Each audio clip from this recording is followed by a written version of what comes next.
All right, Isaiah chapter 33 is where we are. We are jumping right in here. In Isaiah 33, we are finishing up this series of woes that we began a few chapters back. Now, depending on how you count them, you can have 6, 7, maybe even up to 8 different woes, how you look at them. In my head, I just kind of break them up into 5 different woes. Because some of them thematically to me feel the same, but however you feel convinced is more than fine. But in woe number 5, we have this one that's almost kind of nebulous. We're not totally sure who it's to. Woe number 5 is to the destroyer. And when we look at that kind of terminology, we ask ourselves, okay, is it Assyria, who has been so heavy in the text that we've seen so far, is current and contemporary to Isaiah? Is it Babylon, the coming destruction that's going to come through them? Is it a general reference to all the enemies of Israel? And perhaps, with the name like the destroyer, perhaps it is a reference to Satan himself, or perhaps that one angel that's being held in a pit just for the end of days. While this woe is likely a reference to, first and foremost, to Assyria as a near-term application, it has an application to all of the above, to Babylon, to all the general enemies of Israel, to Satan himself, those last days as well. And it starts with this half question, half accusation, as God himself is talking to the destroyer and goes, what are you doing? You are not destroyed, yet you are destroying. Nobody dealt treacherously with you, yet you deal treacherously with others. Verse 2 through 6, Isaiah asks the Lord to be gracious to those who wait on him. He sees what's coming. He has an idea, and he is asking the Lord, those who are waiting on you, who desire to see your name, please be gracious to them. Verse 5 and 6, as the Lord is lifted up, he will be the stability of our times. Isaiah is crying out to others that a healthy fear of the Lord will be our treasure. Now, verse 7 describes the devastation when the destroyer breaks the covenant with Israel and to others. And verse 8 may be a reference to Daniel 9:27. Daniel 9:27, when we have this term about how he has broken the covenant. And the reason this may be a reference to Daniel 9:27 and what we will study later on as that final week of the Great Tribulation is that at the beginning of it, the event that will start the clock running for the Great Tribulation is the Antichrist, the beast, will make a covenant with the house of Israel for 1 week, for 7 years. And in the midpoint of it, he will break the covenant. He will set up himself as God, demanding to be worshipped in the temple itself. Because of this devastation and this deception, now the Lord stands up. And he burns away the destroyer who tried to destroy God's people. Verse 13, when the people in Jerusalem see what the Lord has done on their behalf, they begin to tremble, and they ask themselves this question that you see here in verse 14. Who among us can live with the consuming fire? Now, it's an interesting idea. It's one that we see in Exodus. As the Lord comes down on top of Mount Sinai, the people are freaking out, and they're going, Moses, you go up and talk to him. We don't want to get too close lest we be destroyed. Here they see what God has done on their behalf, and they're like, who can live with the consuming fire that is the Lord? And God answers the question in verse 15. Here's the one who can live with me, the one who walks righteously and speaks with sincerity, who rejects unjust gain, and who rejects being exposed to even the appearance of evil in all of its forms. What we need to understand is there is no righteousness in us that can withstand the fire that is the Lord. But if you walk humbly with him, just like Mike is going to talk to us about, then he will allow that fire to burn around us and not through us, not to consume us. It will instead purge us, and it will purify us. It will make us a higher quality of silver and gold than we were before. And people who are like this, who reject evil, who embrace the Lord, they will dwell on high places, and their providence will be secure. Verse 17, from this place of safety, they will see the king in his beauty, and behold, a far distant land. Now, this translation of this far distant land, depending on your translation, is a little bit odd. It's not quite what the Hebrew means. This is odd, but because this appears to be a reference to the millennial kingdom. This is the kingdom that the Lord is going to establish after he has to deal with the destroyer at the end of the Great Tribulation. The Hebrew word means a land that is far away, so that is accurate. But the context of the overall phrase seems to be a land as far as the eye can see. And that's the idea of the millennial kingdom, that as Jesus sits on his throne, as far as you can see, it's all his. All the earth is his. And this is this land that is spread as far as the eye can see. This goes along with the images in verse 18, as the people are thinking about the horrors of their past. And it's neat how the terminology is put here as they're thinking about it. So they're not thinking about whips and chains. They're not thinking about sword and invading armies. What they're thinking about are the administrators of foreign countries that come up and tax them heavily. And they're sitting there counting and figuring out how much you owe. And they're thinking about these people in administration and the government who wants to oppress them, but they look around and they go, and they're all gone now. All they see is Jerusalem undisturbed, and in the middle of that peaceful city is the Lord. And even the city itself will be transformed, with rivers flowing through it. Again, it's one of those things you understand when you're in Jerusalem. You see these kind of references. You hear about maybe even the brook Kidron and the idea of water flowing through the city or next to it, and you go there, and there's no water. There's no rivers or even streams. Yes, when the heavy and the early and latter rains come, sometimes the flooding will come to the area. It's particularly around the time of Passover. And the water from the rains will run in there, and they would mix with the blood from the sacrifices, showing what it is that's going to happen to the side of Christ on the cross. But this is something totally different. We're talking about ships big enough that boats could go on it if they were allowed to, but they're not. So what this could be is a picture of Ezekiel's temple in Ezekiel 47,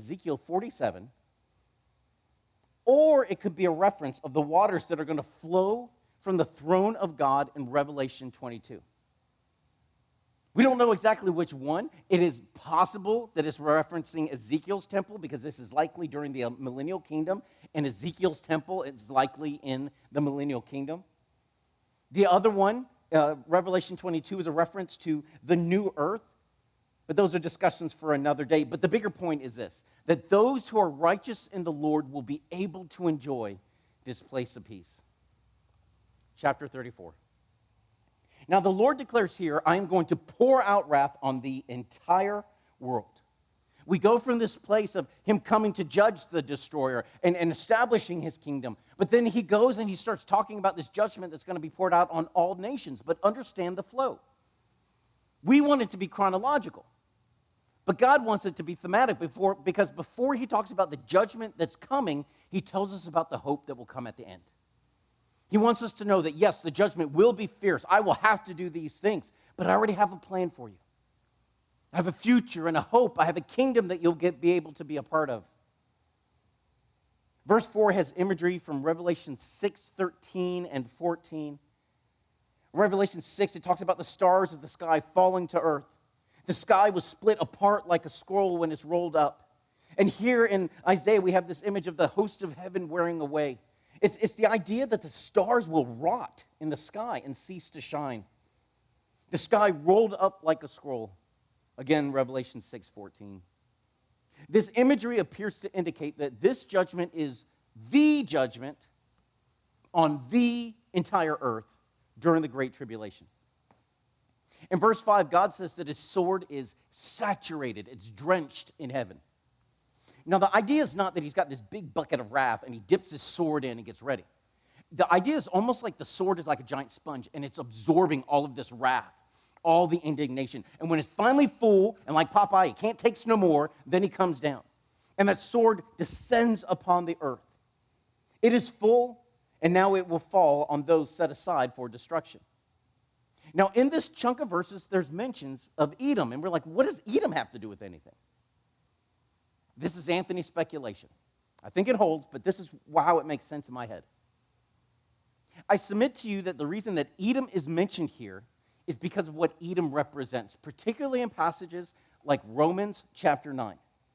In Romans chapter 9, Paul is explaining why God is not done with Israel, that he still has a plan for them, that he chose them specifically for this plan, but not because there was anything good in them. And then he compares the sons of Jacob, so that's Israel, to the sons of Edom. And the sons of Jacob are like light. They're the children of the day. But the children of Edom are like the children of the flesh, and they're the children of the night. Bottom line is these are those who chose the world and rejected God. And because of this dichotomy between the two, that moment of decision when Esau had all the birthright in his hand, all the blessing in his hand, and he gave it all away because it did not matter to him. Jacob says it matters to me. And those who choose the Lord will be saved from this judgment, but those who choose the world, then this is what you receive. In verse 8, God explains that this is a day of vengeance, to repay the evil that was poured out upon Jerusalem. 9 through 15 describes the devastation to the lands of Israel's enemies.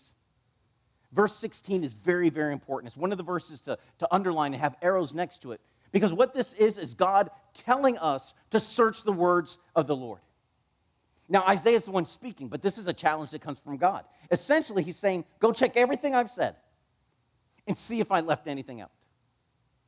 The idea is not a single thing that the Lord says that he will do, will he not do. Not a word will go missing. They will all be accounted for. Isaiah 55:11, Isaiah 55:11, not a word that God says will return empty. They will not return void. And Isaiah 14:24, God will do everything exactly as he planned. Chapter 35. Now, bracketing this great tribulation in 34, before we have the millennial kingdom, but after, we have this promise that God will make the land blossom. In verse 1 and verse 2. Now, once we get through Revelation, we'll have an understanding, or at least a little bit of one, of the devastation that will be done to the earth when judgment is poured out. And here God says, you will look at this land, it looks like nothing will ever grow. I will make the land blossom again. Verse 3 through 4 has one of my favorite ideas inside of the Bible. We'll especially see it later on when we get to the book of Revelation. But here he talks about encouraging the exhausted, to strengthen the feeble, to tell them, hold on, God will save you. The way that we'll see it presented later on in the book of Revelation, the idea is this: strengthen the weak places before they are lost. That's not a New Testament idea. It's not a gospel idea. It's a God's heart idea. Build up those who are weak. Tell them that God is coming. Keep holding on. Verse 5 through 7, just like the land is restored, the people will be restored, they'll be healed. Verse 8 through 10, in the midst of the formerly dry and abandoned place, there will be the highway of holiness for the righteous. Highway of holiness for the righteous. This may be a repeat of the way of the righteous from Isaiah 26. But here's the idea here. The unclean will not walk there. Why? Because there won't be any left. After the Great Tribulation, they'll all be judged. We will have those who are returning back to Zion, which is the purpose of the highway of holiness, to bring those who the Lord has redeemed back to their home, back to Jerusalem in verse 10. And those who are coming, those Israelites who are coming, we'll find later on they will all be saved. Chapter 36. Now, chapter 36 suddenly breaks the idea. We have prophecies and telling of future events and trying to figure out what this means and that means. All of a sudden, we have 4 straight chapters of historical interlude. And it kind of shocks us just a little bit. But there is a beautiful purpose to this. This is going to go chapters 36 through 39. 39 is the last of the Old Testament chapters, if you will. We'll discuss that again in a bit. But what these 4 chapters do is they act as the capstone, the exclamation point, if you will, of everything that God has been saying for the previous 35 some odd chapters. What God is going to do by showing us a series of events in the history of Judah during the time of the good King Hezekiah is he's going to show us lessons that he's already taught us, like the call for repentance, the exhortation, the encouragement, just trust God, don't trust in man. The surety that God will rescue them from Assyria, and even during the reign of a good king, the terrible consequences of being prideful and being all puffed up if you refuse. Now, we start here with a parallel passage to what we see in 2 Kings 18 and 19, 2 Kings 18 and 19, 2 Chronicles chapter 32. We will have three passages in the Bible, 2 Kings 18 and 19, 2 Chronicles chapter 32, and here in Isaiah chapter 36, that will come around and all tell the same stories. Very similar to what we will have when we get to the Gospels, and we have Matthew, Mark, and Luke, the three synoptic Gospels who will all come around the gospel of Jesus Christ and tell us a very similar story. We have that idea of one moment being encapsulated by multiple witnesses here in the Old Testament as well. In verse 1 and 2, we're told that Assyria has begun to capture some Judean cities. That's what Lachish is. It's a Judean city. So these are cities in the south, and they're advancing toward Jerusalem. The reason why that's important is that Assyria is having success. They are taking Judean towns. Now we know from Isaiah chapter 8, Assyria is going to come like the Euphrates has flooded over. There's so much water in the Euphrates, it's just flowing down to Israel. It'll come all the way down into Judea. It will come all the way to Jerusalem, up to its neck, meaning Jerusalem is the head. It will not cover the head, but it'll come all the way up to the walls. They should have known this was coming. But this is terrifying to the Jews of the city, verses 3 through 6. As the Assyrians approach, Hezekiah sends out 3 royal officers to speak to the ambassador. Super fast note. 2 of the names here are from Isaiah chapter 22. We studied it in 22. We're not going to discuss it now. But the Jewish delegation goes out to meet with Rabshakeh, the Assyrian ambassador. And he begins to mock them and ask them, what gives you the guts to try to resist me? On whom are you relying? On Egypt, which is like leaning on a broken staff on a crushed reed so that when you put your weight on it, not only does it break and splinter because it can't maintain your weight, but a shard of it comes going up into your hand and it pierces it through. Now, what is interesting about this mocking is that in chapter 18, 19, 20, 30, and chapter 31 of Isaiah, God says the same thing to Israel. Do not trust in them. They cannot deliver you. Don't try to seek Egypt's help. Only God can save you from the Assyrian horde. And here Assyria itself mocks them for looking to Egypt for help. Verse 7, Assyria claims that the reforms of Hezekiah made the God of Israel mad at them. And in a show of bravado, verses 8 and 9, he goes, listen, let's have a fight. We will even provide you with the horses and the chariots, provided you have enough guys to go and sit on top of them. Then in verse 10, Assyria claims, we came to Judah with the Lord's permission, which in a way is accurate. But when he says this, the delegation from Hezekiah responds, verses 11 and 12. And they ask the Assyrian ambassador, don't speak in Hebrew so that the people on the walls can understand it. Speak in Aramaic, for we understand that tongue. Because this request comes on the heels of his statement about the God of Israel, Rabshakeh seems to take this as a weakness in the Jewish mindset, so he doubles down, but now he goes in the wrong direction. Verse 14, he tells the people on the wall, don't let Hezekiah deceive you into thinking that your God can save you. Verse 15, don't let Hezekiah trick you into trusting the Lord. Instead of trusting God, trust me. Instead of listening to Hezekiah, listen to me. Make a deal with me and you will have what? Peace. That is the lie of the world. Don't believe that your God can save you. Make a deal with the world and you will have peace. Isn't that the same thing that Pharaoh told Moses and all the Israelites when they're in captivity? You don't need to go all the way out there to go serve your God. We can make it work while you remain in chains. The ambassador goes on, beware of Hezekiah and just ask yourselves, have any of the gods of the people we conquered saved them? What makes you think your God will save you? That's verse 20. Now, there's no response to the brazen words of Assyria, which is very instructive for us. Sometimes we would best to just be quiet and allow the Lord to fight our battles for us.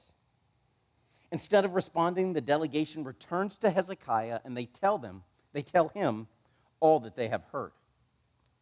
Chapter 37. When Hezekiah hears the words of the Assyrian ambassador, he tears his clothes, he covers himself with sackcloth, and he goes up to the temple. Now, I want you to have this image in your head of Hezekiah. This is the king, tearing his royal clothes, dressing himself with sackcloth, so going in mourning to the temple. And I want you to keep this image that we have here and compare it to the one that we're going to have in a future chapter and then the image we're going to have of Hezekiah in a couple chapters after that.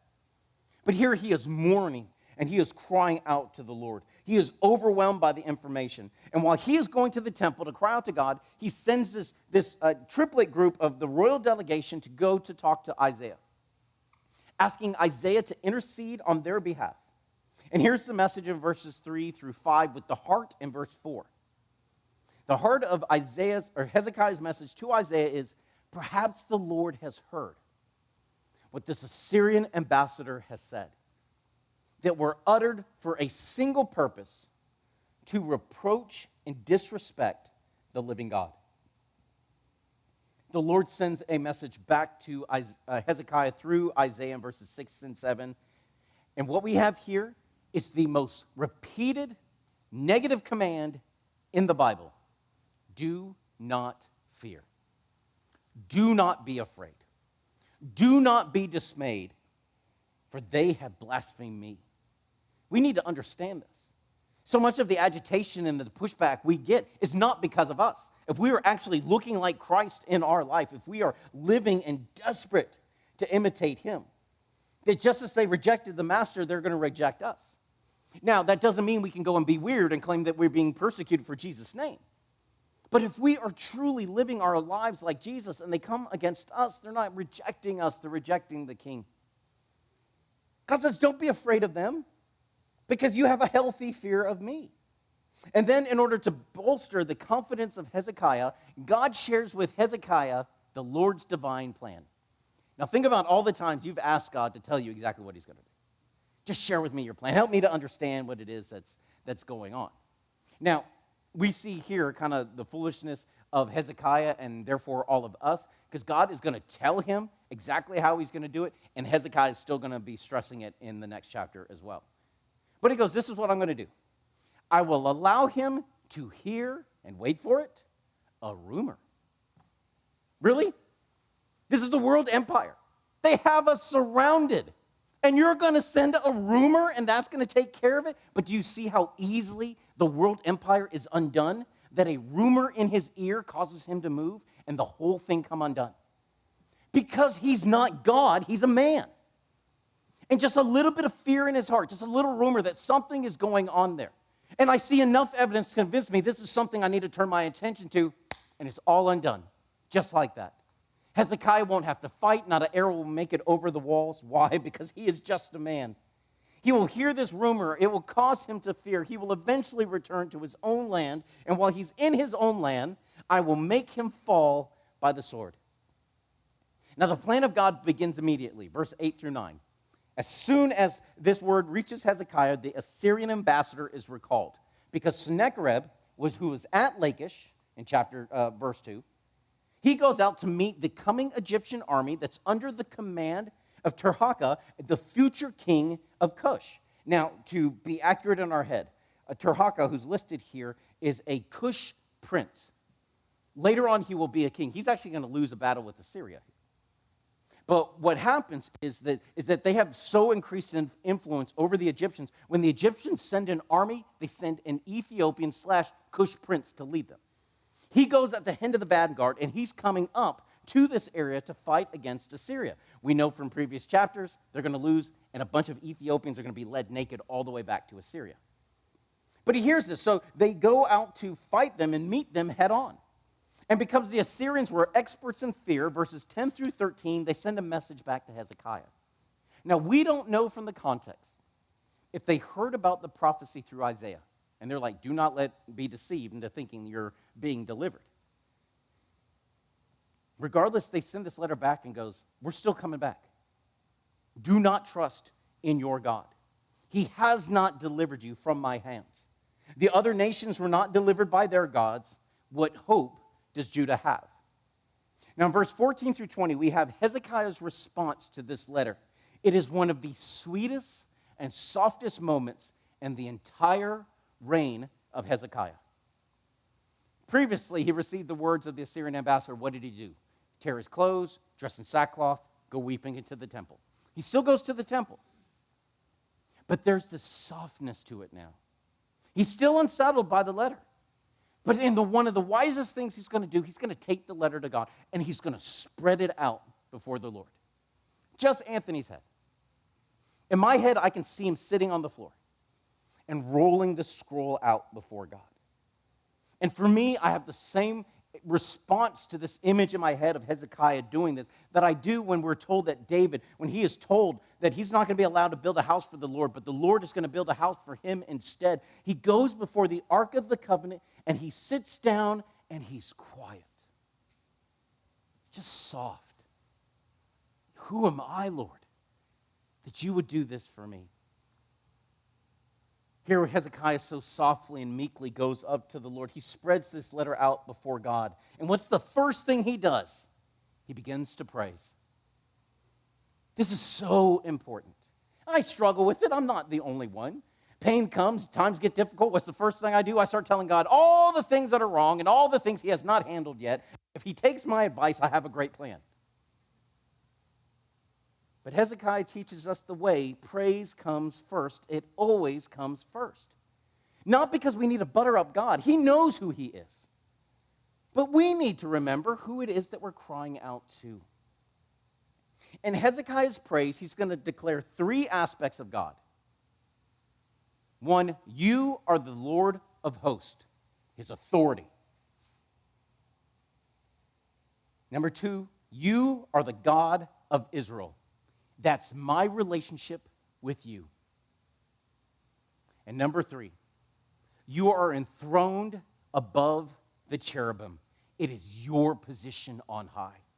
Everything that is here is beneath your feet. This little guy thinks he's king. You actually are king. And with the glory of God firmly positioned in his mind, verses 17 through 21, Hezekiah lays out the problem. And in verse 20, he makes his petition known. Lord, please deliver us and do it in such a way that everyone knows you are God. Verse 21 through 35, in response to Hezekiah's prayer, God has Isaiah send Hezekiah a message. And he says, because you cried out to me, this is what I have to say about Sennacherib, king of Assyria.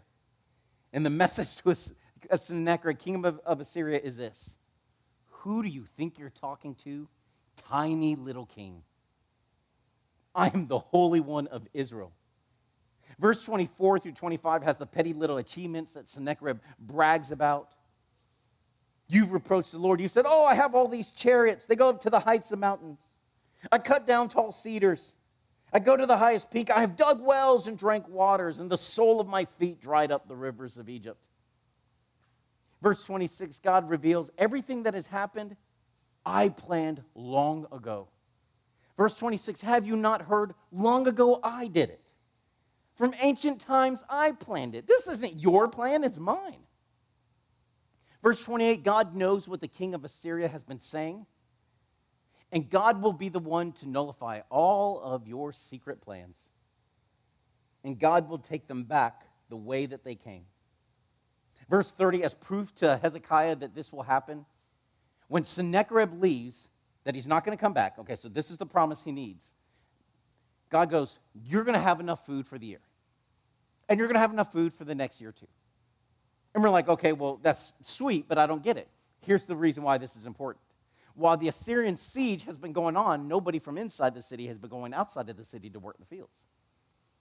Instead, they've just been encampments for the Assyrians. Whatever food grew up, they were eating themselves. So for all this time, during the times of planting and getting ready for the harvest, no one has worked anything in the field. No one has planted seeds. No one has been preparing the ground. No one has been doing anything out there. And God goes, don't sweat it. I got it. And the ground itself will sprout enough food to provide for all of your needs. And not just this year, next year too. Because you're going to be busy. You're going to be busy rebuilding houses, putting people back in their cities and in their towns, getting the wells redug and doing all the other things. So you're not going to have time for it. So don't worry, dinner's still on me. Then in the third year, when everything is stable again, go out and work the fields. For God will defend this city. Verse 35, he will save it for himself. Verse 36, we see the deliverance of God. That night, he sends an angel to decimate the Assyrian camp. And 185,000 are struck down in a single night. And I know I keep saying that number over and over again, 185,000, 185,000, but it's because I want that number to stick in your head. It's such a big number, it almost kind of doesn't make sense in your head. But it is more than all the troops that landed on the beaches of France on D-Day. All in one place. All camped around one city to take it down. It was a massive force, decimated in a single night. Verse 37, now we see the other part of the prophecy in verse 7 being completed. Verse 7, he said he would cause Sennacherib to fall by the sword in his own land. So he's got to get to his own land. Verse 38, we see that God takes him all the way to his own land, and then he's going to be killed by the sword by who? His own sons. Not only is he going to be stabbed to death by his own sons, they will kill him in his temple while he was worshiping his false god. What was his boast in mocking to Judah? Your God cannot protect you. In verse 38, we see that it's his God who cannot protect him. Chapter 38. In verse 1, we're told that Hezekiah became mortally ill, terminally sick, and he is about to die. Now, if we do some math, we see that this event will happen sometime before, during, or after the Assyrian invasion we've been studying about. The Assyrians come in the 14th year of Hezekiah being the king. He's going to live another 15 years after this. Put those together, you have 29. Guess what? He only reigns for 29 years. So sometime around here, he is going to get very sick. Because later on, we will see the Babylonian envoys show up. So that means people are able to get into the city. And then he's going to calmly show them all the stuff he has, including everything in the kingdom, which means they go out of the city. It is quite possible that the sickness hits him after the Assyrian threat has ended. So after this big, long, stressful endeavor is over, he suddenly becomes very sick. And God tells him, get your affairs in order, you are going to die. This may explain, if that is how the timeline worked, this may explain why he weeps so bitterly in verse 3. And while he appears so selfish at the end of chapter 39. That is just speculation on my part. Consider it and test it against the word. Regardless, what we do know for sure, Hezekiah is very sick.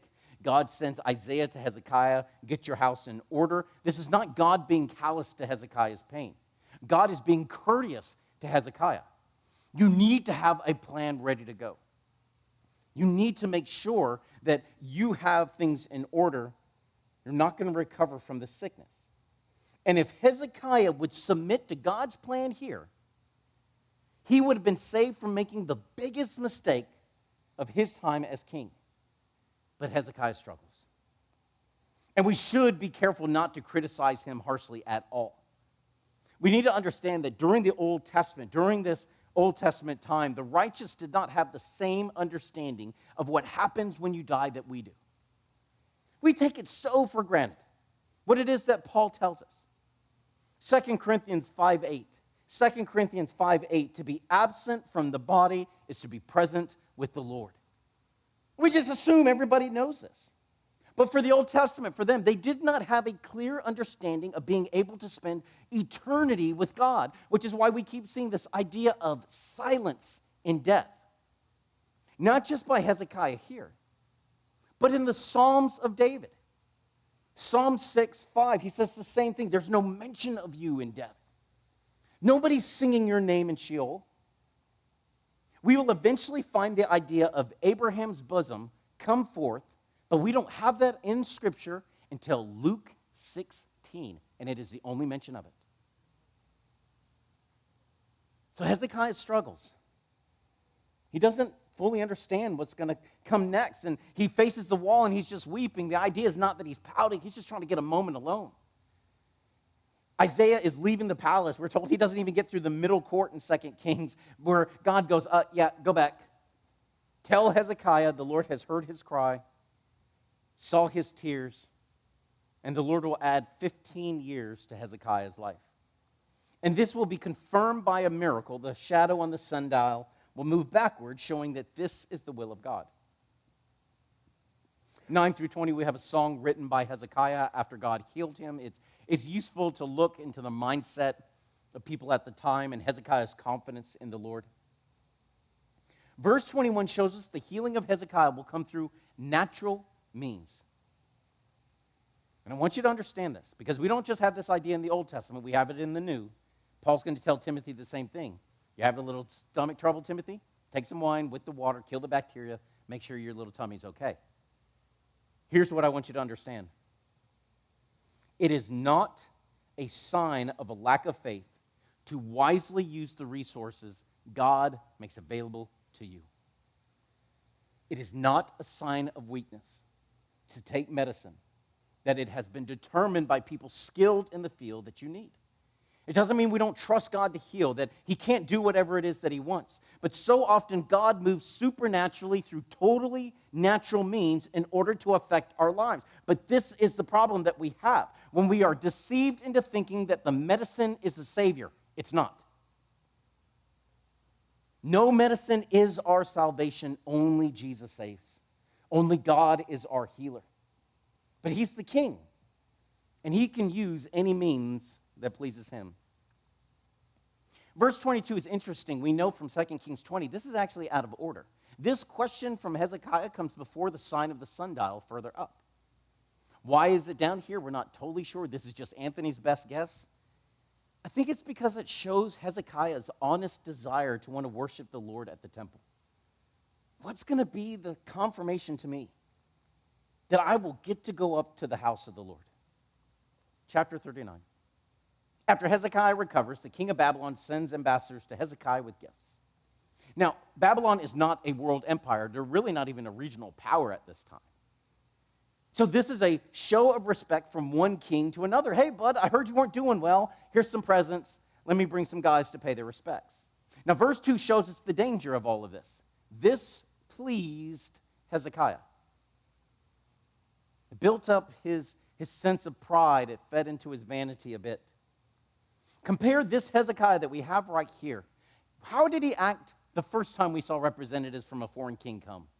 He tore his clothes, he dressed in sackcloth, he went running to the temple crying to the Lord. Second time too, takes that scroll, rolls it out before the Lord. God, I need you to do something about this. But this time, no, this time I got it. Oh God, I'm good this time. They're coming to tell me how great I am. And just like the Israelites in Joshua chapter 9, the Gibeonite deception, they do not seek God's wisdom. And they're deceived. Here he thinks, oh, I know what's best. And in verse 2, he shows them what? All his treasure. Everything in his house. There was nothing that was precious in all his whole dominion that Hezekiah did not show to them. In verse 3, Isaiah went to Hezekiah and he goes, all right, what do they want? And what did you do? What did you show them, Hezekiah? And Hezekiah goes, everything. There is nothing that I did not show them. In verses 5 through 7, Isaiah explains to Hezekiah, listen, because of what was in your heart, that's 2 Chronicles 32:31. 2 Chronicles 32:31. That this revealed what was in your heart, Hezekiah. And because this was in your heart, God is going to let this prideful display of today grow in the hearts of the Babylonians. They're going to keep thinking about all the stuff you had until their power matches their greed. And eventually the Babylonians are going to come and do what the Syrians could not do. This is the reality of chapter 38, not chapter 39.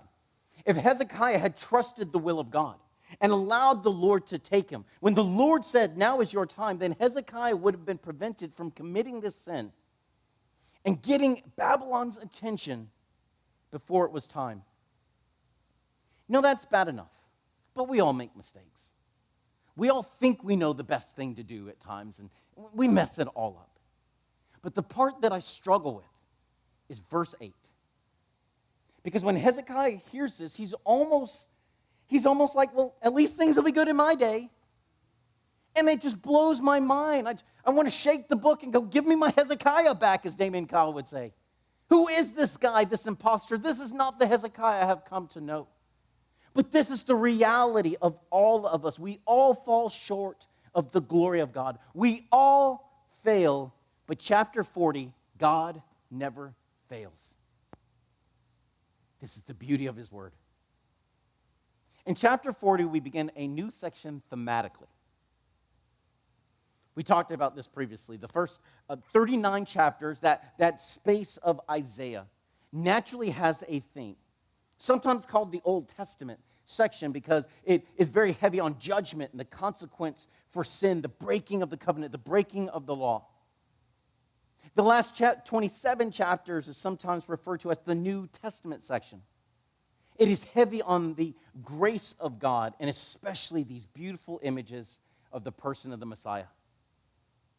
Now, please understand, these first 39 chapters definitely show the grace of God, his desire to redeem, his heart to bring them back, that one day he's going to establish this millennial kingdom. Grace and grace and grace is there too. The last 27 chapters will still feature the judgment of God. It's not like they don't appear. But there is this emphasis in the two sections that are different. And if you have a favorite verse in Isaiah, it is quite likely it's going to come from this section of Isaiah that we begin here. Now, verses 1 through 5, we see the heart of God for Israel. It comes on the heels of the prophecy that was given to Hezekiah. Babylon is coming. They're going to take all your stuff, and worse than that, they're going to take all your kids. God knows how heartbreaking this is going to be for them. So before it even comes, he declares his heart for them, and it's a command for us, for the people outside of Israel, to comfort my people, Israel. Understand that this should have been the worldwide heart for Israel on October 7th. And we talked about it. It was one of those moments. I'm not a prophet at all, but I could see it coming. I said, everyone's going to feel real sad for them as long as they're victims, but as soon as they start fighting back, watch what happens, and we've watched what happens. Where's the heart to comfort my people? To speak kindly to Jerusalem, to tell them one day your warfare will end. But why should Israel be comforted during such hard times? When things are this difficult, when Babylon is coming, perhaps they're even there because they need to hear the voice in verse 3 that will declare, clear the way for the Lord in the wilderness, make smooth in the desert a highway for our God. Right in the margins here, Matthew 3:3. Matthew 3:3, the words of John the Baptist. The voice of one crying in the wilderness, make ready the way of the Lord, make his paths straight. As soon as we start this new section, here we have it. That cry of John the Baptist right at the beginning of Matthew. Not his first initial words, but that moment when they ask him, oh, who are you? Are you Elijah? Are you the Messiah? He goes, no, I'm just making the way ready for it. This is the beginning of that new section. And as Christians, we should see this change in theme just pop off the page. Verse 5 foretells that God will reveal his glory to all flesh. I'm going to show my glory to all mankind. And John will use this exact imagery in John 1:14, John 1:14, when he tells us, the Word became flesh, and we saw his glory. Glory as of the only begotten from the Father, full of grace and truth. Verse 6 through 8, we have a voice proclaiming a message that everything will fade, but the word of our God stands forever. The Hebrew word that is translated as word can mean many things, but its most important image is that of divine communication of God, the word of the Lord. That's the Hebrew word. And what is Jesus called in John chapter 1? The Word. The Greek word for logos, meaning the Greek idea of the reason behind everything, that singular mind that's behind all of creation and gives everything else meaning, the very mind of God. In the Greek, in the New Testament, we have him come down in flesh to us. In the Old Testament, God goes, watch this. My word will never pass away. I will show you the thoughts of the divine mind. Verse 9 through 11, hopefully this image of the Messiah is coming through. Verse 9, Israel is told to behold their God. That in his coming, so not just his first coming, in his second coming, they're really going to understand this. He's going to come, he's going to free Israel from their oppressors, and he will come in might. How did he come in the first time? Lowly, gentle, as a shepherd tending his flocks, verse 11. But the second time, he's coming with power. Verse 12 through 24, we have this entire section detailing the glory and majesty of God. It is beautiful. It is so similar to the soliloquy of God as he talks to Job in Job chapter 38 and 39. But if we pick just one image, look at the one at the beginning of verse 12. Who has measured all the waters of the earth in the palm of his hand? Who can put all of it in his hand and go, it's about that much? Who can measure the entire universe and goes, it's about that big? Who can weigh the dust of the earth? Who tells the Spirit of God what to do, or is the advisor, the counselor? Who tells the Spirit of God what he should do next? Verse 18, understand this one. We're going to have a repeat of it in verse 25. To whom will you liken your God? This idea of the incomparability of God is in verse 18 and 25, and is very, very intentional. Because what it does between the two is it brackets the idea of visible creation and the one who created it. That you don't even understand the things you see. How can you possibly understand the God who made all of this? That even the stars are kept in their place by the might of God, and if he does even that for the stars, how much more will he do for you? Verse 27, God has to address this because in verse 27, Israel's wondering why the justice that is due them is being overlooked. Not a concept that only appears in the Old Testament. In the New Testament, we will see this. When one of the seals are broken, the saints that are underneath the altar, the ones that have been killed in the Great Tribulation, will cry out, how long, O Lord, until you avenge our deaths? We have the same idea here. Israel is wondering, if there's justice out there, why hasn't it come? Why are we being overlooked by our God? In verse 28, God brings up imagery from one of the songs of ascent. We study this in the book of Psalms. One of the songs of ascent, specifically Psalm 121, verse 4. 121, verse 4. He who keeps Israel neither slumbers nor sleeps. And what he says here is God is not wearied. He does not get tired. He does not sleep on the job. Instead, verse 30, we're the ones who get weary of waiting. Verse 29, that's why he has to give strength to the weak. And then we have verse 31, one of the absolute best verses in the entire Bible, one of the most beautiful verses that everyone should know. Yet those who wait for the Lord will gain new strength or renew their strength, depending on your translation. The word that is translated as renew or new does not mean renew, like to get more of the old. So if you're at dinner and you're sitting there with your cup and they come to pour more water or tea in it, that's getting more of what you already had. That's not what God's talking about here. The image is kind of funny. The Hebrew word refers to something that's moving really, really fast from one thing to the next. It's going to something or through something. The root of the word means to slide by, like you greased something up and then slid it on the floor and it went really fast. So think like Wile E. Coyote on roller skates on a patch of axle grease. It's zoom, right through. What the Hebrew word is telling us, that in one moment things feel so hard. And then God gives us new strength. And it's like we're flying now on eagle's wings. Suddenly it feels so easy, like we're rolling on roller skates. Like we are mounted up on wings like eagles. And if we have to run, we will not get tired. And even if we have to walk, we will not grow faint. Chapter 41.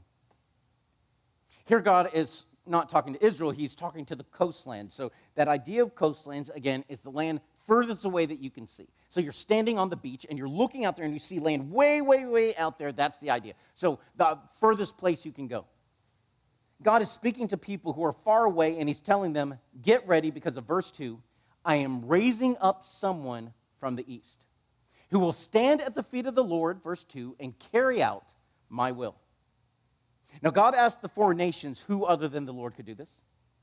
Next to verse 4, you may want to write Revelation 22:13.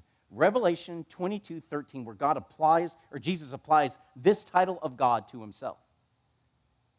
In Revelation 22:13, Jesus declares about himself that I am the Alpha and the Omega, the first and the last, the beginning and the end. Verse 5 through 7, we have the response of the four nations. They're trembling, they're afraid. And then verse 7, what do with this fear? They begin to build idols. Now we're going to return back to this, to verse 21, but we see the issue with their heads. We will see it later on in the book of Revelation as well. Starting in verse 8, God now starts talking directly to Israel. I try to talk to them. I try to warn them, but they're not paying attention, so let me speak to my people.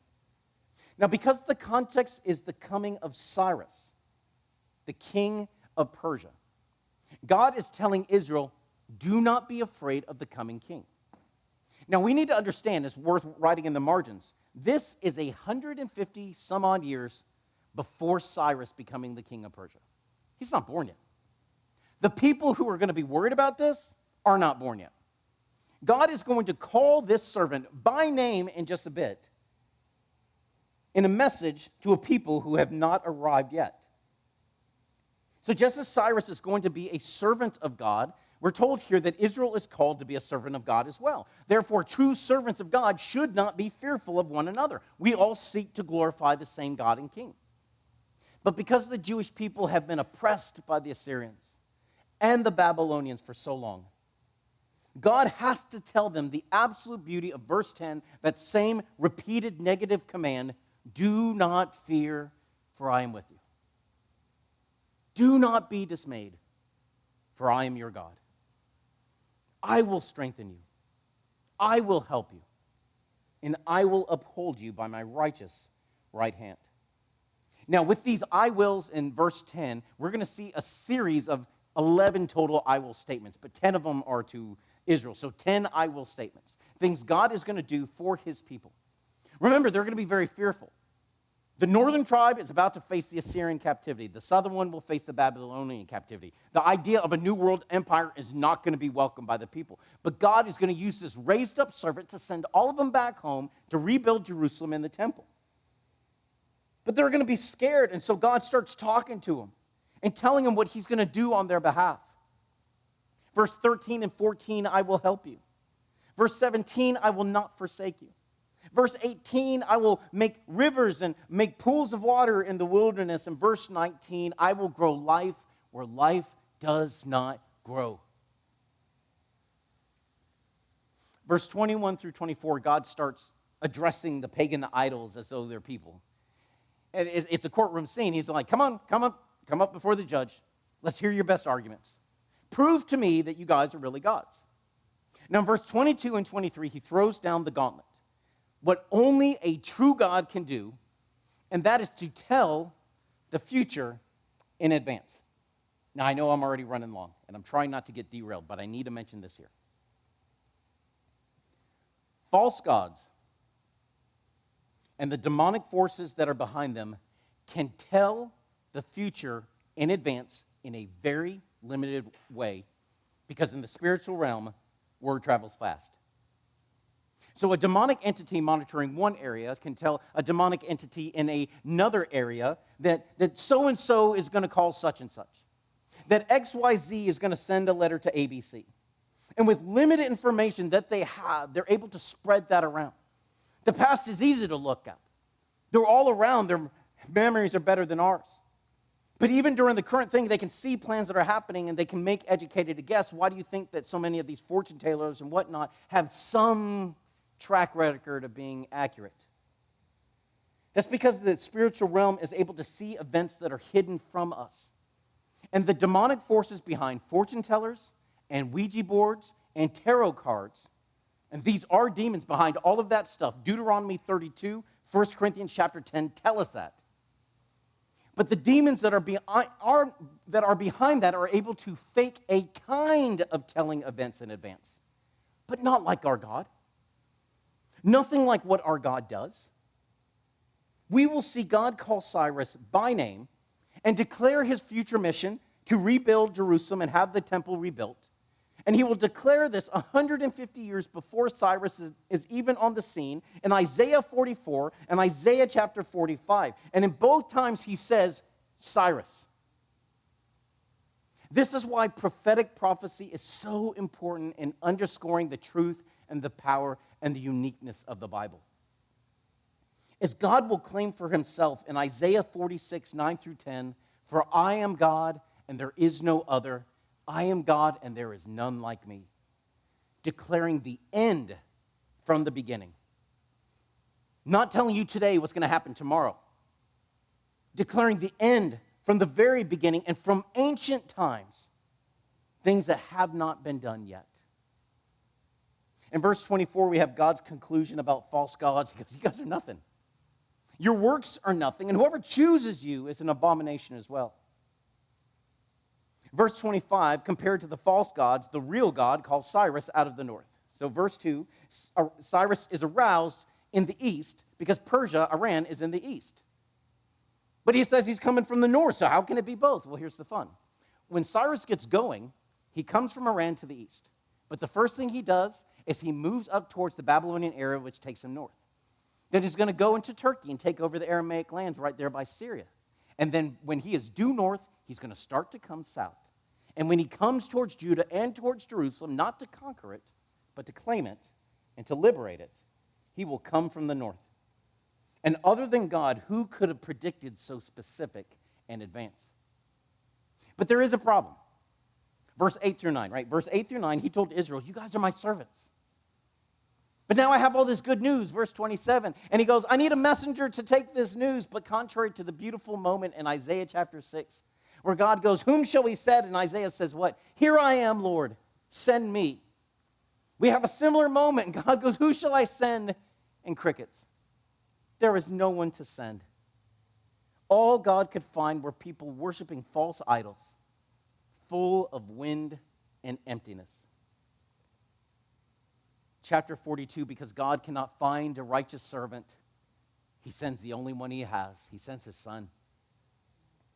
Well, this is beautiful. Please remember that this moment in sending and beholding is intertwined with the heart of the Father in Mark 12:6. Mark 12:6, the parable of the vineyard owner.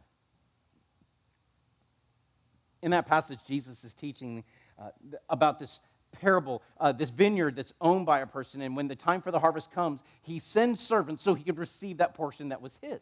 So essentially what you would do is he would buy the vineyard, he would let other people work it, and then they would pay a portion of it to the owner, kind of like rent, for being able to use it, and they kept the rest. Well, the workers refused. And after beating and wounding and killing the servants that the father sent, the father said this, I will send my son, they will respect him. In the parable, the Father doesn't know what the people will do. God the Father knows exactly what we will do to his perfect Son. And yet he sends him anyway. He has no one else. There is no one else he can trust with this message. And in verses 1 through 9, God describes the coming Messiah, the perfect servant of God. He will be upheld by God. He is the chosen one in whom the Lord delights. And we will see this exact terminology, this idea in Matthew 3:17 and Matthew 17:5. 3:17, 17:5. 3:17 is that moment where Jesus is baptized and he comes out of the water and God the Father looks down from heaven and says, this is my beloved Son in whom I am well pleased. And he will say the exact same thing in the Mount of Transfiguration when Jesus shows us just a little hint of who he is. And God the Father says the same thing. God will put his Spirit upon the Messiah. We will see that fulfilled in Matthew 3:16. The Messiah will be gentle and meek. Zechariah 9:9 tells us, behold, your king is coming. He is humble, lowly, riding on a donkey. The Messiah will be humble in words and deed. And this is one of my favorite verses. I go to it a lot because of how much it means to me. But this is what the Messiah does. A bruised reed he will not break. A smoking flax he will not quench. We have studied this imagery many times, but I love it. It is so important to me because how often have I been that bruised reed? I've been like this candle wick that is barely holding on. If you stare at it really closely, maybe you can still see some of the ember on it.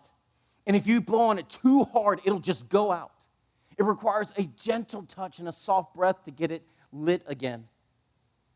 And the simple truth is, if I can't be vulnerable with you, I won't trust you. It's hard to trust someone if you don't think they care about you, but you can trust yourself with Jesus because he is powerful and yet gentle. He will not crush your heart. We talked about this so many times that once a reed or a grass stalk becomes bent, it is impossible for us to get it to stand up straight again, but Jesus can. He doesn't give us more of the old strength. He gives us new strength. He gives us strength like nothing we've ever had before. Verse 4, even when we lose heart, he won't stop until justice is established. Verse 6, God the Father is talking directly to the servant. He goes, I am the Lord, I called you. I will hold you by the hand and watch over you. I will appoint you, and this is important, this is so important, I will appoint you a covenant. You will be the covenant for my people. Luke 22:20. Luke 22:20. When Jesus is sharing that moment with the future apostles, and he tells them, this is the cup, it's the new covenant in my blood. Throughout the chapters of Hebrews chapters 8, 9, and 10, we keep having this repeated refrain. This new covenant that God makes with us is in Jesus. Jesus himself, who is the light of the entire world. John 8:12. Now, this is what Israel was supposed to be. They were supposed to be the servant. The messenger to those in darkness, Isaiah 41:28. But you didn't do it. You didn't do what I asked you to do. So now I will send the Messiah. He will open the blind eyes and rescue those who are lost in the dark. Verses 8 through 9, God declares that he is the one who is doing this. He will not let someone else claim the glory that is his. Verse 9, God applies the fake idol test from Isaiah 41:23 to himself. He declares things before they happen so that Israel will know that their God is God. Verse 10, God invites all the earth to sing a new song. Verse 14, God declares he's been patient, but judgment is about to be poured out.